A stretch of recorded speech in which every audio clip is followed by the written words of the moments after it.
I believe that if music was heard by everybody, that it could be the thing that heals the world. And I know that I'm an absolute moron maybe for thinking that, but I really believe in my whole heart that if people could feel the love in music and the freedom that exists within it, and the permission to soar, that it could change our world for good.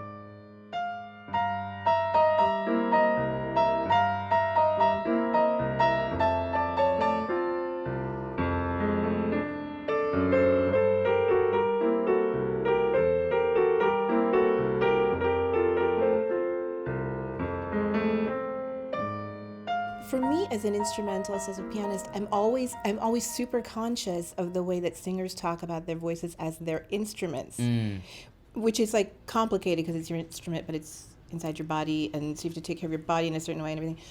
But with you, I feel like you don't relate to your voice as your instrument, but just like as yourself. It's me. Yeah. It's me. I always tell people that it's hard for me to divorce the instrument from being me, because I believe that I was made to be an instrument. I am an instrument. I am music. And so when I'm singing, I don't necessarily think of myself in that way, or like you were saying, I don't say like this is my instrument and this is me. It's just me. And I think that that's one of the things that allows me to be able to cross between genres so effortlessly, is because I just view it as being within me, and it's like begging to come out. But I know that you've been singing since you were a baby. Yes. So I've the been singing voice since is I always was 2 yeah, 2 years 2. old. Yeah, that I can remember. So Wait, what's the earliest recording you have of your voice? I don't, you know what? I don't even, golly, I rarely listen to myself. I'm sure my mother probably has something somewhere. I remember that my first solo that I sang was Let There Be Peace on Earth. And that was, I think, in the second grade at Travis Elementary. Yeah, I remember that. I remember singing my ABCs, Right, on the announcements in kindergarten. I used to get called to, this is hilarious, because one of my classmates that I graduated with in high school, to this day, says, John Holiday, sing me your ABCs. Because I used to have to sing them every day. The principal would call me to the office. And I would think that I was in trouble because, if you can imagine it, I talked a lot, and I thought, I'm getting in trouble for talking, but I would have to sing the ABCs every So day. you know them very well. Pretty so you good. don't get mixed up with your LMNOPs. No, but I still do the LMNO. Yeah. Yeah.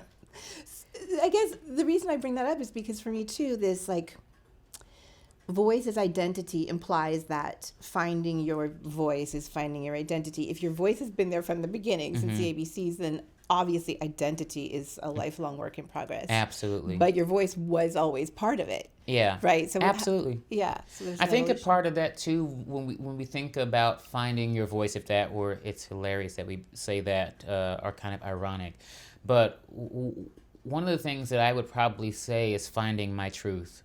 Yeah. And being able to live in it authentically and without shame and with really the joy of life and the joy to share the gift and letting nothing get in the way of that, even myself. Yeah. To get out of the way of the gift that I believe God has given me to share, and to share it and share it and share it. In truth. Absolutely. I was just talking about this yesterday with another colleague of ours. What a bizarre contradiction that as artists, we are meant to be super expressive, vulnerable, just like open, but hide all the parts of that might make us uncomfortable, please. Well, and right? I think that for so long, so many people have done that to be more palatable. Yeah. With their audiences, not realizing in a major way that you miss out, I think, on a really important thing to show your audiences and the people that, if you're lucky, that you mentee, and even your mentors, how to live in your truth and how to be unapologetically 150%, if that were a thing, you. The world is craving you. The world is craving me. It's craving you. We want people, at least I do, I want people to show up really authentically as themselves. And when they don't, I actually have a huge problem with people who are not very authentic. It's something that I don't think I don't understand it, because I know what it's like. I guess I do understand it, but on the other side of it, I know what it's like to live and be hidden, and to hide all the parts of you that are really extraordinary, and all the parts of you that actually make people fall more in love with you. Right. So throughout the years, and I think I'm still learning every day, just to love myself more. And I think in loving myself, it allows people in, it invites people in to love me. And if they choose to love me, great. If they choose not to, as I would say, God bless you. And we just move on, in truth and in love, knowing that you're not a John Holiday person. And there's no greater gift that I can give myself to find out if a person is for me or not for me. I won't say against me, but for me or not for me. Yeah. It's okay. So how'd you get so healthy? What do you mean? Mental health? Yeah. I think I have lived a life. I kind of alluded to this a little bit earlier, where I haven't always felt the most beautiful. I haven't always felt the most worthy. Oh God, I'm not gonna cry. I haven't always felt lovable. And so I would make myself, and not because of anything that anybody did to me, just the way I viewed myself, unfortunately. And maybe it's fortunate too, I don't know. Maybe both are true, duality exists, right? But I learned, if I was going to start loving myself, or I wanted people to love me in a certain way, I would have to love myself in that way too. And so I would write little messages to myself, and I'd post them on the mirror. This is back when I was actually at school at Juilliard. So this is like 2012 to 2014. And I would just tell myself, you are the most beautiful person. I would actually say, you sexy bitch. That's what I would say, but that probably can't be on the NPR. But I would say it because I wanted to know up front, even if it was a lie, that I could inspire myself. And then eventually I actually started to believe it. But I come from that, and I believe that you can't expect of others what you don't expect of yourself. And so if I want people to think I'm beautiful, I have to think I'm beautiful. But I do think, we've all had to argue for our existence as artists of color. Yes. As queer artists, right? There's a lot. I think there are places where we have to advocate's not the way. I mean, it's just a question of being oneself, but who pushes back against that, and who? Well, I think what you're trying to say is something that I'm experiencing in some ways, but I think that one has to be unafraid to be a squeaky wheel. When you know that it will help to open up a door for someone else, not just for you. Oftentimes it feels like you're being selfish because you're like, well, I want this and I want that. And yeah, we do have, there are very few moments that I am like that. My husband probably thinks otherwise. But there are a few moments that I am selfish, but there are many times where I'm actually doing something for somebody else. When they come along, they won't have to fight as hard as I am and to do things. I will say on the flip side of that too, I have honestly not had an adverse reception to myself or my artistry in this industry. I would say the thing for me, I just wouldn't know if it existed because they wouldn't say anything to me, right? Yes. And if they were saying anything to my managers, then they wouldn't say, and they would have, because I asked. I would always ask, well, what are they? And it's so funny because I really don't care what people think. Honest to goodness, I really, to this day, I don't read reviews. I just don't. Not because I'm afraid of them, but because I am someone who I take everything in. Yeah. So whether it's really good, and it gets really exciting for me, then I'm like, oh, it was really good. And if it's really bad, it can really hurt me. You know how many interviews I've done on the topic of, tell us about your struggle as a woman in this industry. I'm like, I don't know. Like, no one has ever said to me, you can't have this job because you're a woman. Well, they're not going to tell Maybe you this is that. right. See, that's So the thing. how No would one's going I to say know? that. Like, And then you're trying to think of moments where it happens. You're like, I mean, I've never had it happen. yeah.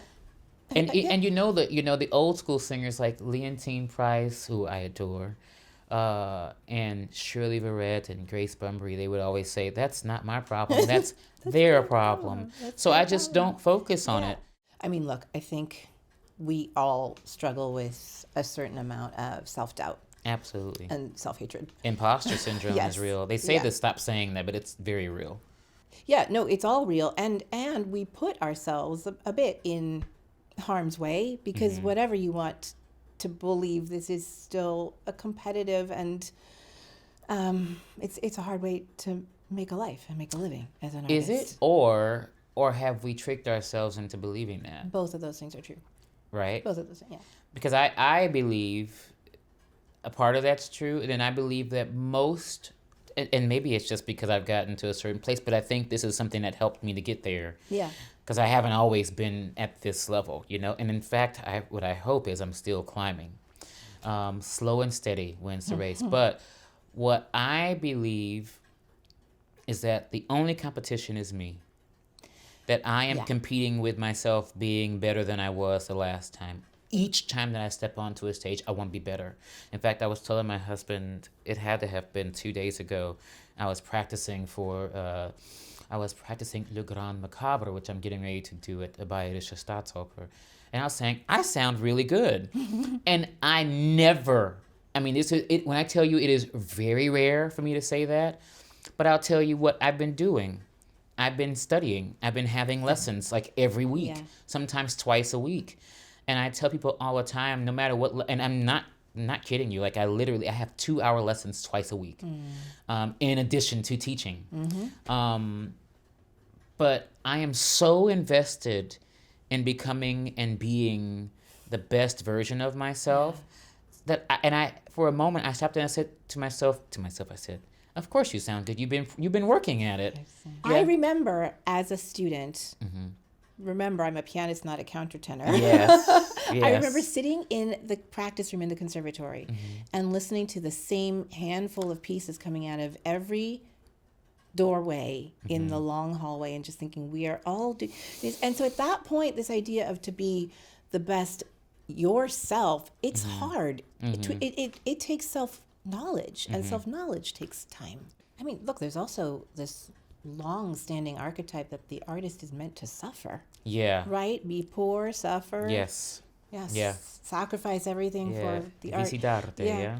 Yeah. And also allowing for the fullness of self, because when we were talking about like the invisible person behind the artist, the reason that we still care about Bach and Beethoven is because they were like really fully themselves. Yes. And somehow that translates through centuries. Like we still know Beethoven was a mess. Oh yeah, they all were.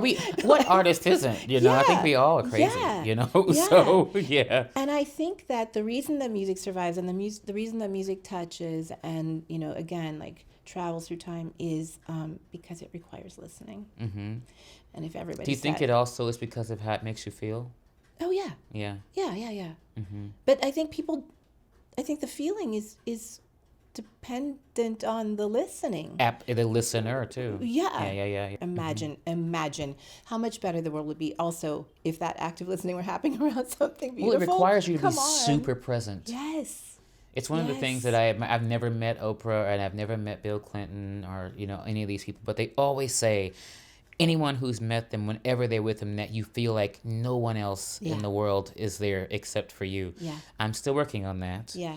But I try my best to be very, very present. Yeah. And I think another way to know that I'm making a difference is that I get to meet people like you, who are so invested in showing the humanity of what we do and who we are. Yeah. Do you know what's one of the most beautiful moments I've ever experienced in music? It's funny because it was right before the pandemic, so you'll understand why it's weird in context in retrospect.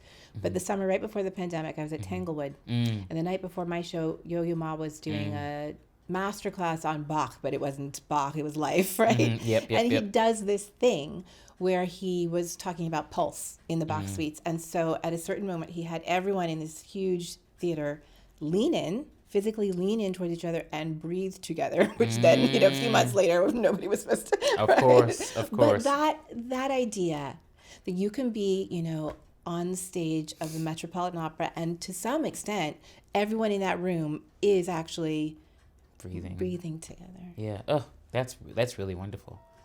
That's wonderful. I love that. I have to take that with me. I'll take that with me forever. Okay, you're welcome. Yes. Yes. Thank you so much.